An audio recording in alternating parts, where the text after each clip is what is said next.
From now on, you can assign unique 2D symbols to doors and windows in the floor plan view. The standard floor plan display of doors and windows may vary by country and region. Modifying the unique 2D symbols for doors and windows provides a solution to this problem. The library contains general symbols by default, which can be used immediately in your project.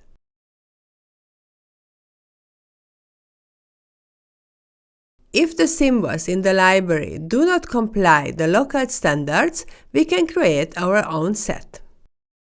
We can modify existing groups or even draw completely new ones.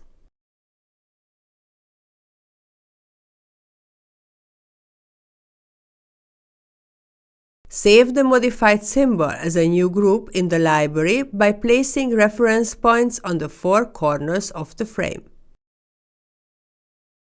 The group saved in this way can now be used as a floor plan symbol for doors and windows. All we have to do is enter the Properties dialog for the given element and select the desired symbol.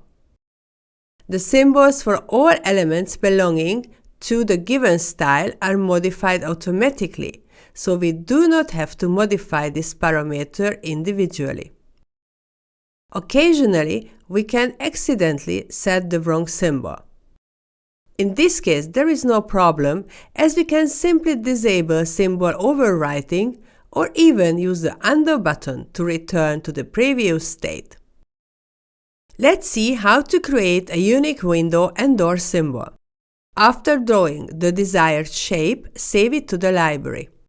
It is important to first specify the upper left corner point, then the upper right corner point, then the lower left corner point, and finally the lower right corner point.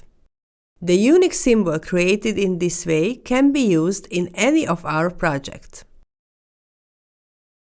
When specifying the symbol, we can decide whether we want to hide the original opening direction indicator. If not, the program will display both the default symbol and the symbol we created. When we choose to hide the original opening direction, only the symbol we specified will be displayed. The program works similarly for windows as it does when specifying door symbols. After saving the drawn symbol, we can select the appropriate group for the library and assign it to the style of the given window. In this case, the program overrides the elements belonging to the given style on the entire floor plan in one step, so we do not have to set them individually. The program remembers the symbols assigned to the doors and windows and treats them as default settings the next time it is started.